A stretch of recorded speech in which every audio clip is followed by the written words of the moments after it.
What does it mean on a contract when it says as is in a residential real estate contract in Florida?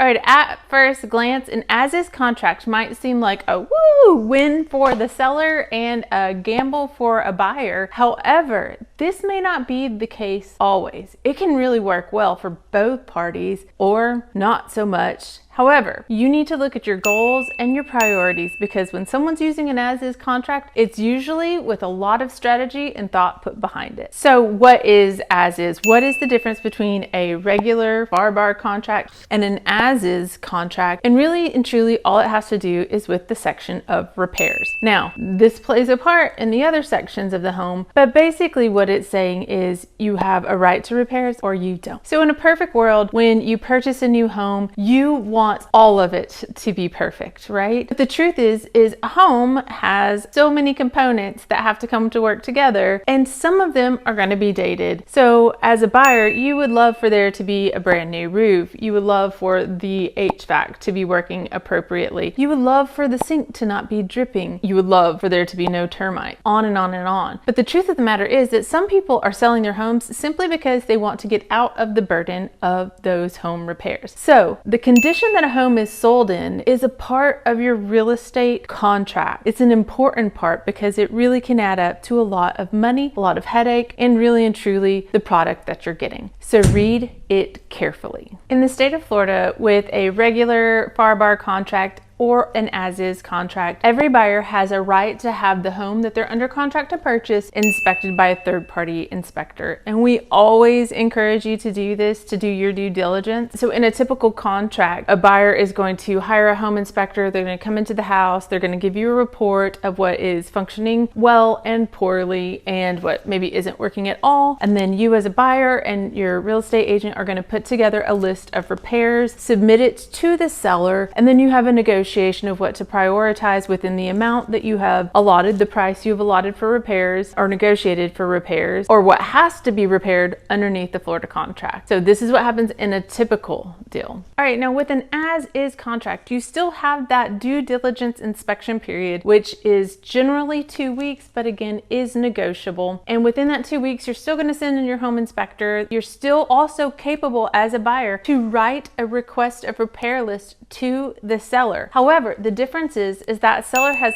zero obligation to repair those items to stay in contract with you as the buyer. All right, so a special caveat with an as-is contract is that within the verbiage of the due diligence inspection period section, it actually says that you don't have to give a reason. I'm summarizing and paraphrasing here. You don't have to give a reason why you walk away from this home. It does not have to be an inspection item or repair item that makes you walk away from an as-is contract. It basically says that a buyer who has written an as-is contract, who signed an as-is contract, can walk away for any reason and receive their earnest money deposit back that they want within their due diligence period. That is whatever time they've negotiated for their due diligence time. So if another house comes on the market, that person can walk away as-is contract just because they want to go put an offer on another house. Or perhaps they just decided that they changed their mind and got insecure about it. So it is an advantage for a buyer in that it gives them, let's say, 2 weeks of wiggle room to decide whether or not they actually want the house. That is a negative for the seller and a bit of a gamble for the seller. So there's a bonus for both there. All right, so what happens if you've submitted an as-is or accepted an as-is contract, you've gotten to the middle of the inspection period and there's a repair that's requested and you don't see eye to eye?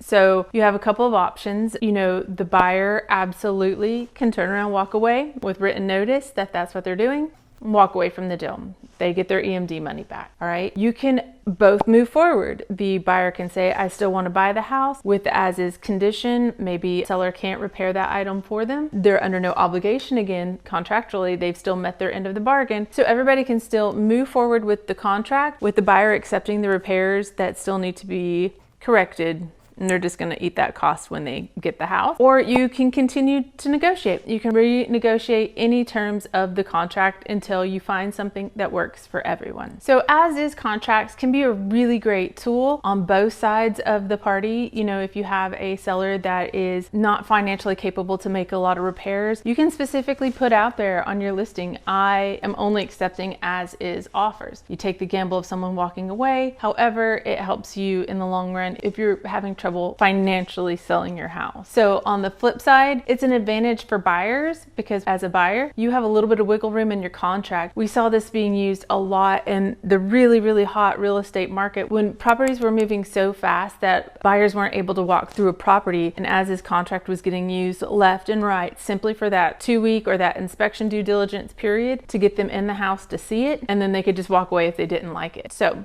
that in a nutshell is your broad understanding of a as-is contract. I am not an attorney, however, I am a real estate professional and would love to walk you through more details of that as-is contract. Jen and I post new videos every Thursday. We love to see you then. We love to hear from you. We love to see your comments. We'll see you next time.